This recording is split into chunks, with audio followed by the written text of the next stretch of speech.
Thank you very much, delegates. Good morning. And I would like to invite Dr. Abdallah Maksid, Secretary of IPCC, to moderate the opening ceremony session of this P58. Dr. Abdallah Maksid, you have the floor.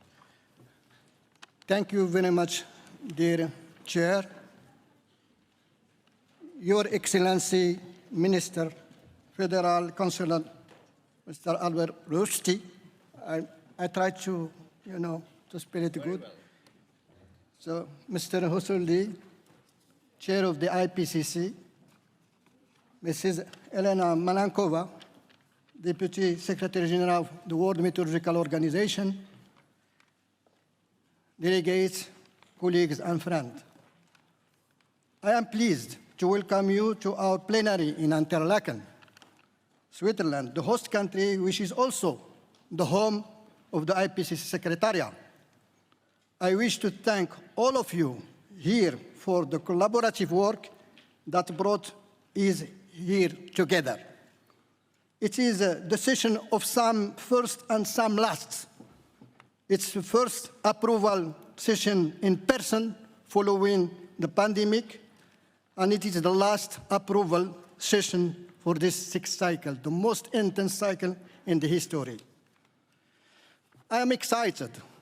I am excited to see the truly global high interest in this session.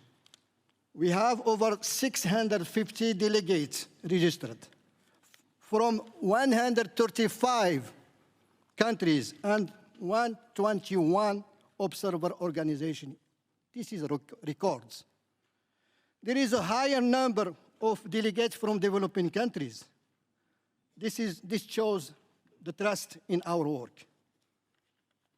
Finally, I wish to thank Switzerland for hosting this session, and it is my pleasure to ask Her Excellency, the Minister and Federal Councilor, Mr. Albert Rusty, to address the plenary.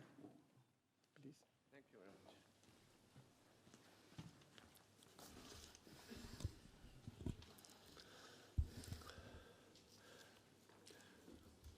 Dear ladies and gentlemen, as a member of the Swiss government, I appreciate very much having you here in Switzerland.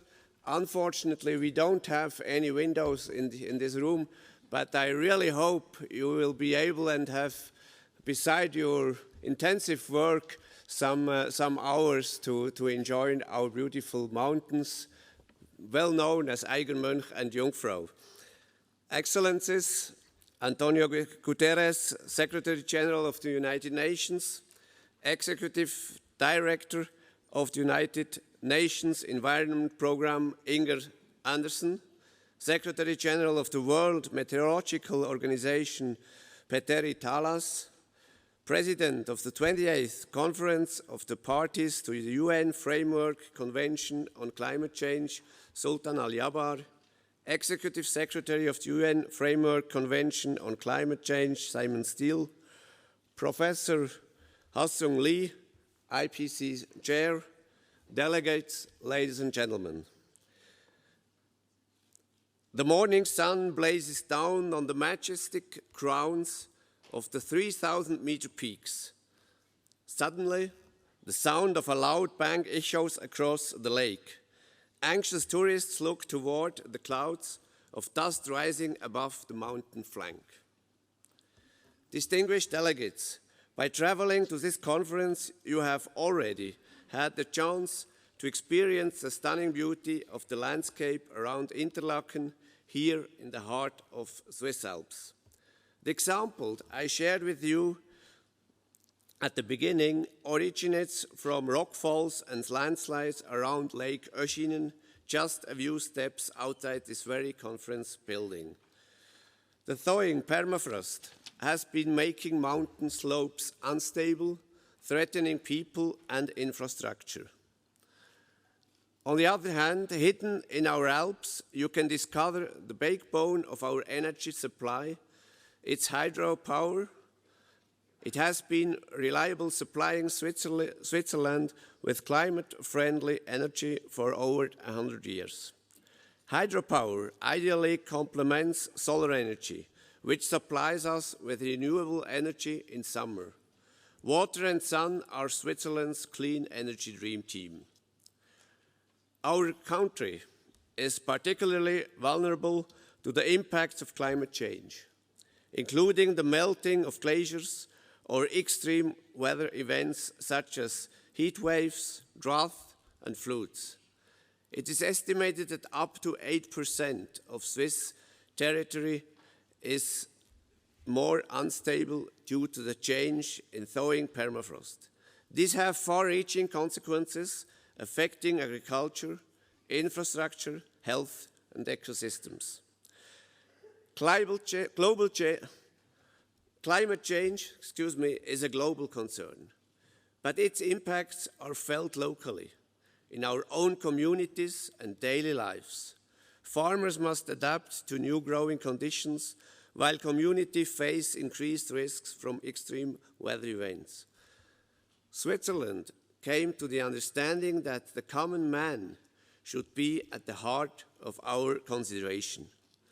As a result, we have now a long tradition in investing in preventing measures to protect our people from avalanches, floods, or landslides. The secret of success of Swiss politics is its direct democracy. Here, people have the last word at the ballot. Our experience is a people-centered approach ensures the benefits and costs involved in the transformation are distributed fairly.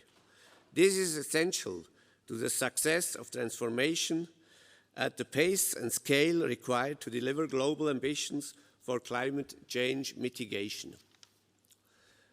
The outcomes of the Intergovernmental Panel on Climate Change help us, the policymakers, to take informed decisions on addressing climate change. Science and knowledge must play a central role in shaping our policy making, guiding us as we work to mitigate and adapt to the impacts on climate change. In 2000, former Swiss Federal Councillor Adolf Ogi was accompanying former UN Secretary General Kofi Annan on a joint hike in the very same area in the Swiss Alps where we are sitting today. If Mr. Annan could be here anymore, if Mr. Annan were to hike through the same valley again these days, he would hardly recognize the surroundings at the back of the valley. After the once-in-a-100-year storm in 2011, the valley was devastated. It now looks completely different.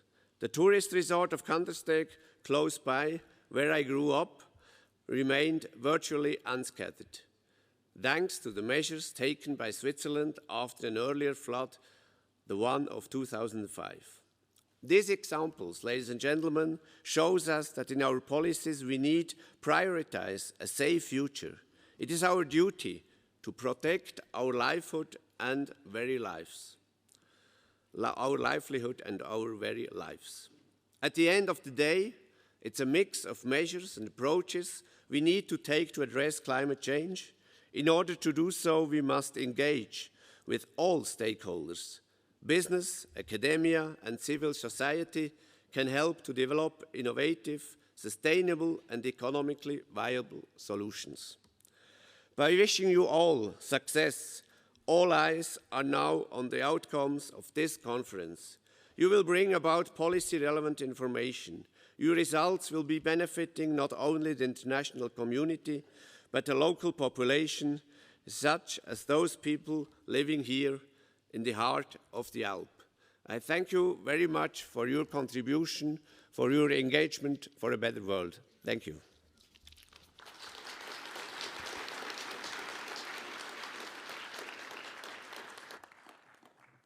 Thank you very much, Your Excellency. And just to highlight that His Excellency is Minister, Federal Councillor, but in charge for four departments. He's in charge of the environment, transport, energy, and also communication. 4. Yes. So thank you very much. Now it is my great pleasure to propose to you the running of a recorded video for the United Nations Secretary General Guterres.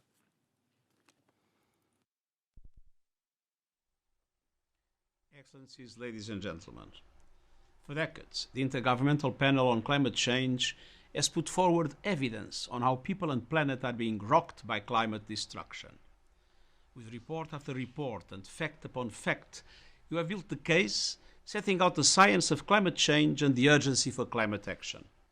The evidence has been clear, convincing, and irrefutable. Now you are coming together to finalize a synthesis report based on years of work and the efforts of hundreds of scientists. This will be the first comprehensive IPCC report in 9 years and the first since the Paris Agreement on climate change. It could not come at a more pivotal time. Our world is at a crossroads and our planet is in the crosshairs. We are nearing the point of no return, of overshooting the internationally agreed limit of 1.5 degrees Celsius of global warming. We are at the tip of a tipping point. But it is not too late, as you have shown. Your report last year clearly demonstrated it is possible to limit global warming to 1.5 degrees Celsius with rapid and deep emissions reductions across all sectors of the global economy. And your recent reports have also underscored the need to act now. In 2021, you concluded for the first time that some of the changes to Earth's oceans, ice and land surface were irreversible, and that these changes were unequivocally caused by human activity, overwhelmingly due to burning fossil fuels and creating unprecedented levels of greenhouse gases. And in 2022, you showed that nearly half of the global population is living in the danger zone of climate impacts, and that we must scale up investments in adaptation. Excellencies, ladies and gentlemen, the facts are not in question, but our actions are. In less than 9 months, leaders will gather at COP28 for the first global stocktake to bring the world in line with the goals of the Paris Agreement. They need solid, frank, detailed scientific guidance to make the right decisions for people and planet. They must understand the enormous consequences of delay and the enormous dividends from making the tough but essential choices. To accelerate the phasing out of fossil fuels and close the emissions gap, to race to a carbon-free renewables future, and to secure climate justice, helping communities adapt and build resilience to the worsening impacts. I count on the IPCC to do what you have always done, point the way to solutions, and show the urgent need to end global heating with cold, hard facts. Thank you.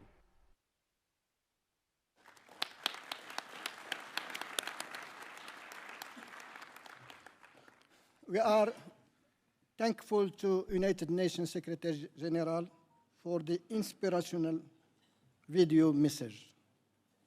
IPCC has 2 parent organizations. This is why he is still a child. So there is a father and a mother. And we have as parent organization the World Meteorological Organization and United Environment Program.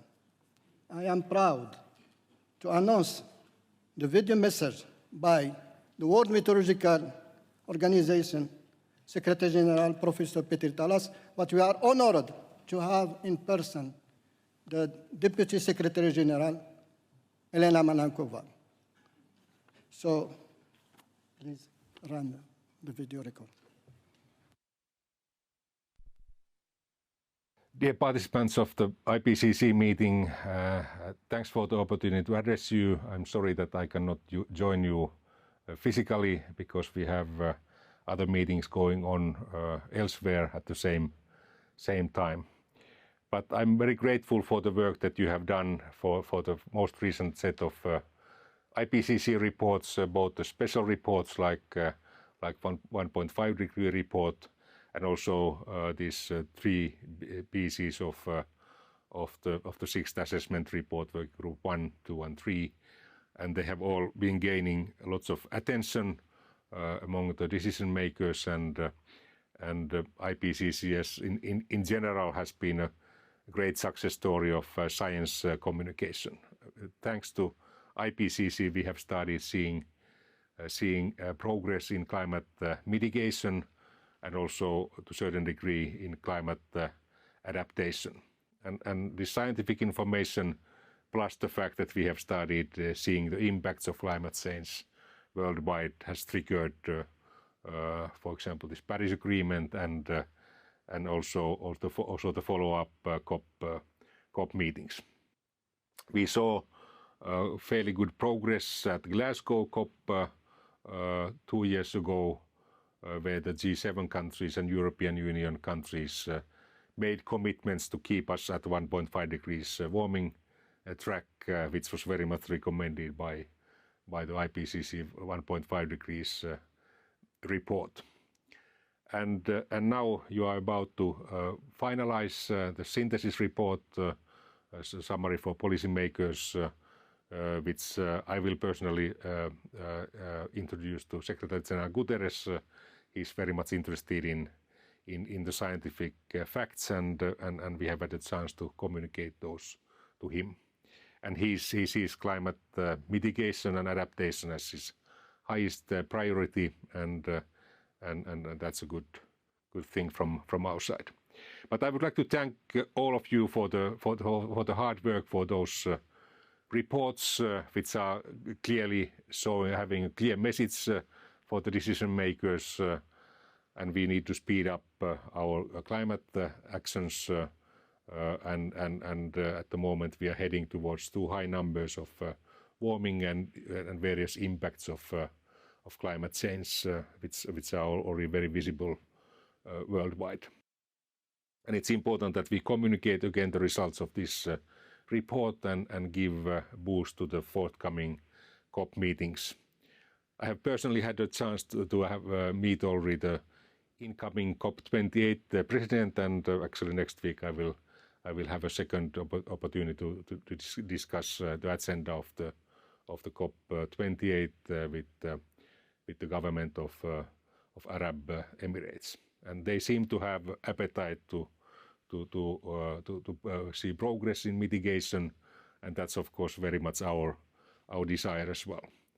Then we are also dealing with adaptation, and one of the powerful ways to adapt to climate change is to invest in early warning services. And the last COP27 was strongly endorsing initiative called Early Warning Services for All, where we plan to improve the basic service skills of 100 countries that don't have proper early warning services. And as part of that program, we have also investment program for the basic observing systems of meteorology and hydrology, called SOF, Systematic Observation Financing Facility, and we have already started investments in 26 countries, and the plan is to improve the basic observing systems in Africa, Caribbean, Pacific Islands especially. Your reports were demonstrating that we don't have enough data from those regions to say whether we have seen changes in, for example, flooding events or drought events, and that kind of investment is needed even to gain this baseline. Then we have another major initiative at WMO. We are going to have a new way of monitoring the greenhouse gas budgets, carbon dioxide, methane and nitrous oxide, by combining the classical global atmosphere watch ground-based data, satellite data, which are now provided by Japan, China, USA, and soon also a couple of European players, and also have modeling and assimilation tools to simulate what's happening in real atmosphere. And your reports have already shown that we have big uncertainties in sinks and sources of carbon from biosphere and from forests, farmlands, and we don't fully understand the reasons for the methane concentration increase. And those are, for example, scientific questions that we solve by having this new system of greenhouse gas budget monitoring. And our third initiative was very much promoted by our scientific advisory panel and also the World Climate Research Program.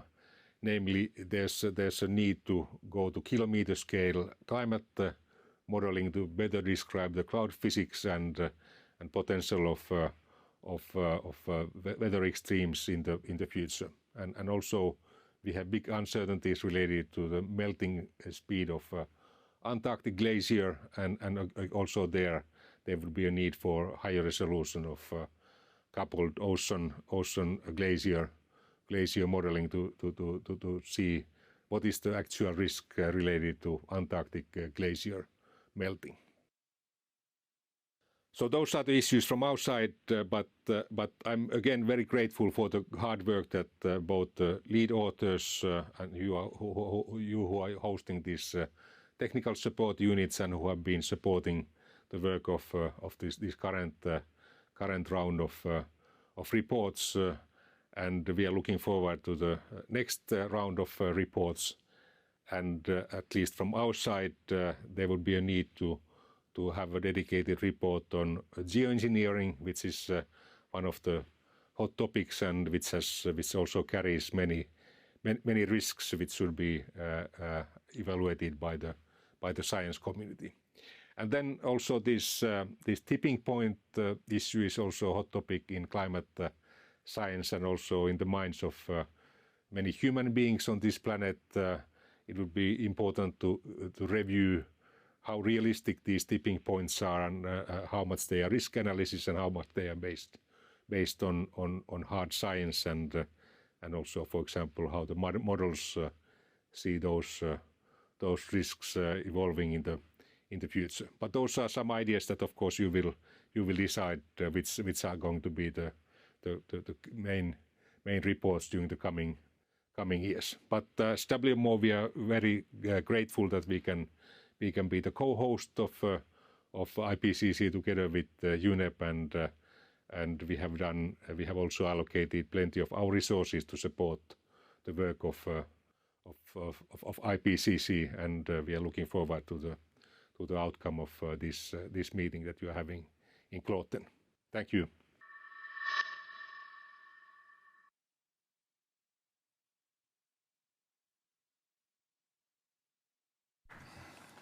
We are thankful to the statement from Professor Petri Talas. Now it is my great pleasure to announce the video message from Mrs. Inger Andersen, the Executive Director of the United Nations Environment Programme.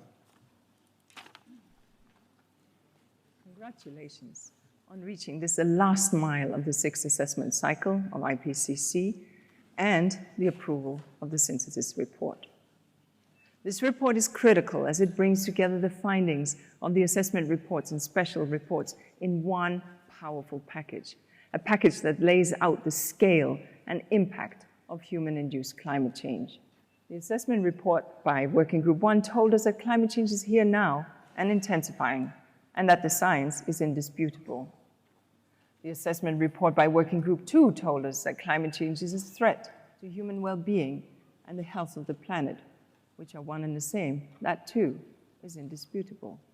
The assessment report by Working Group 3 told us that we're still not doing enough to cut greenhouse gas emissions, leaving us on track to far exceed the temperature targets for the Paris Agreement. That is also indisputable. So even though the international response is not yet strong or fast enough on adaptation or mitigation, the IPCC science has made a difference. IPCC reports have historically influenced climate change negotiations, and the sixth assessment report and the special reports influenced decisions at the climate negotiations in Glasgow and Sharm el-Sheikh, and indeed decisions of government officials and cabinets and boardrooms across the world. The sixth assessment report fed into the first and second step of the first global stocktake under the Paris Agreement. We look forward to the third and final step of the first global stocktake, which will take place at COP28 in the United Arab Emirates. The IPCC input on this final step of the world's collective progress towards achieving the long-term goals of the Paris Accord will set the tone for action in the second half of this critical decade. Make no mistake, action is the key word here. We need more action from governments, businesses, and investors, indeed from everyone. The IPCC's work, which chimes with UNEP's own research, tells us that we have the knowledge and the technology that we need, that we can start slashing emissions and helping vulnerable communities adapt to climate change, and that by acting on climate change, we're also acting on nature and biodiversity loss and on pollution and waste. The other two prongs of this triple planetary crisis. My thanks to the IPCC chair, to ExCom, to the Bureau, to authors, and to the Secretariat for their hard work during this sixth assessment cycle. I wish you a productive week and a successful approval of the synthesis report. And I look forward to seeing you in person here in Nairobi this July when UNEP hosts the 59th session of the IPCC.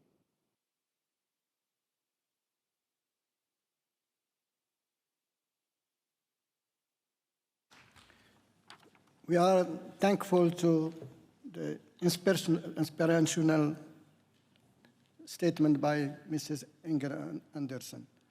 Following our parent organization, I am delighted to announce the video message from Mr. Simon Steele, Executive Secretary of the United Nations Framework Convention on Climate Change. And let me say that this sixth cycle was the cycle of the excellent collaboration between IPCC and UNFCCC.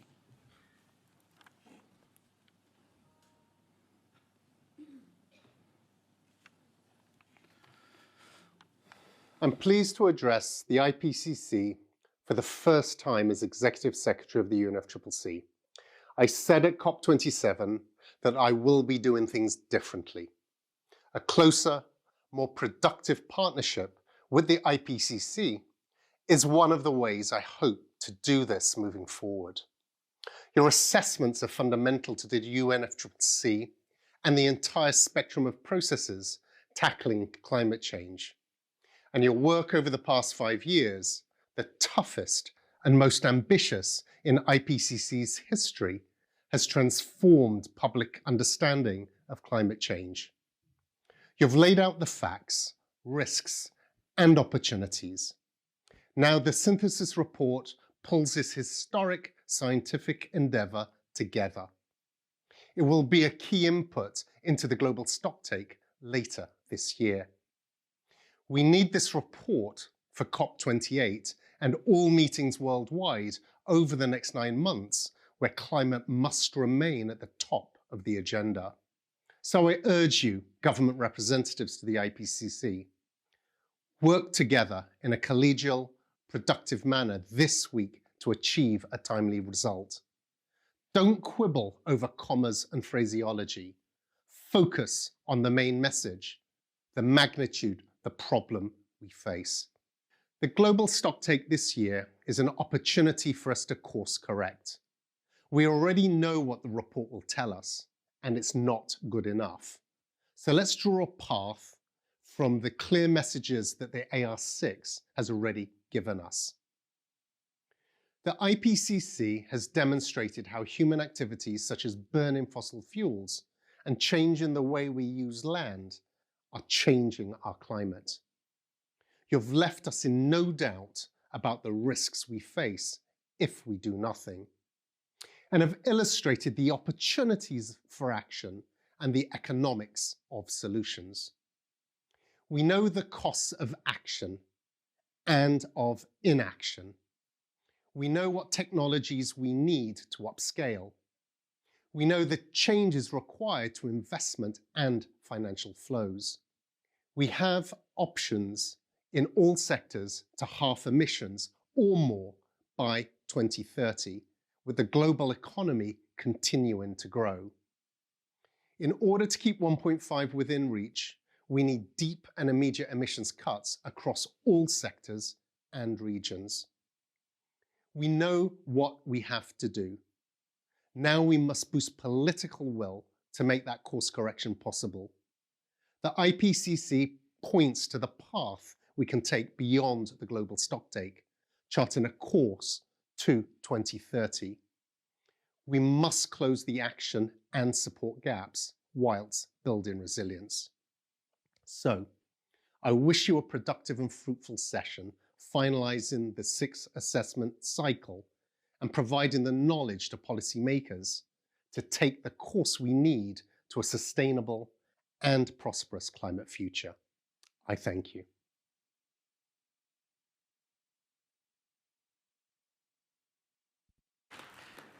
Many thanks to Mrs. Simon Steele. Now it is my great pleasure to turn to the chair of the IPCC to address the opening.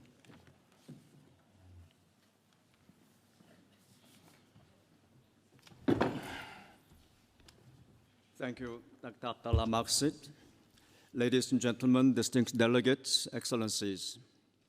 As the chair of IPCC, I'm very delighted to welcome government delegations, representatives of observer organizations, IPCC authors, bureau members to the 58th session of the IPCC.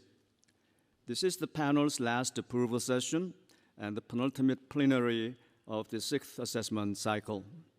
We have gathered to consider and deliver the summary for policymakers' synthesis report, the closing chapter of the 6th assessment report. I'd like to thank the Swiss government and the city of Interlaken for their kind support and facilitation of our plenary. We are grateful for your warm welcome and hospitality. This morning, we heard powerful messages of support and recognition from our distinguished colleagues and friends. They stood with us and encouraged us throughout, and for this, we are truly grateful. This week, we are poised to cross the finish line of the cycle. The synthesis report is the culmination and convergence of the panel's efforts over the years to deliver the most robust and relevant climate change science to policymakers. It draws on the 6 previous reports to deliver a number of new approaches and insights. Standing in contrast to the previous assessment cycle, I would like to stress the strategic approach we have taken in this cycle to strengthen cross-working group coordination and consistency. I note that this has greatly improved the quality and efficiency of the writing of the synthesis report. Throughout this cycle, we have also shifted the IPCC's focus on pathways to solutions. Our reports, including the synthesis report, are solution-oriented. They clearly show that humanity has the know-how and the technology to tackle human-induced climate change. But not only that, they show that we have the capacity to build a much more prosperous, inclusive, and equitable society in this process. Tackling climate change is a hard, complex, and enduring challenge for generations. We know that. We, the scientific community, spells out the facts of this heartening reality, but we also point to the prospects of hope through concerted, genuine, and global transformational change. We can look at the cycle with a great sense of collective pride and achievement. This has been the most productive cycle in IPCC's 35 years long history. Together, we have delivered 3 special reports, 3 working group reports, and a methodology document. Much of this work had to be carried out in unforeseen and threatening circumstances of a deadly pandemic. But each IPCC contribution has been an extraordinary feat of painstakingly hard work by hundreds of scientists and experts. Each contribution added a new, strong scientific pillar, supporting and guiding critically important negotiations and processes aimed at tackling the challenge of global warming and climate change. In the same vein, the synthesis report will substantially contribute to the talks at COP28. It will also feed into the first global stocktake taking place this year. Once approved, the synthesis report will become a fundamental policy document for shaping climate action in the remainder of this pivotal decade. For policymakers of today and tomorrow, much needed textbook for addressing climate change. Make no mistake, inaction and delays are not listed as options. Today, the IPCC is the most authoritative scientific voice of the United Nations. Its credibility and relevance are previously unseen levels. Never before has climate change science spoken with such certainty and precision as we are about to engage in approving the final chapter of our work. I want to acknowledge and thank all IPCC authors, Bureau members, and government representatives. Your dedication, scientific rigor, and unbreakable determination enable the IPCC to deliver. Our work this week warrants our undivided attention and commitment. I have no doubt that our careful approval of the summary for policymakers will deliver a scientifically robust and policy-relevant report. By doing so, we will bring the sixth assessment cycle to a successful closure and complete the towering task we were given. As the one responsible for the delivery of the synthesis report and chairing this proceedings, allow me to impress upon all of us the importance of upholding a respectful, positive, and constructive spirit throughout this approval session. When we work together, we deliver. One, on target and on time. So with this, I now declare the 50th session of the IPCC open. Thank you very much.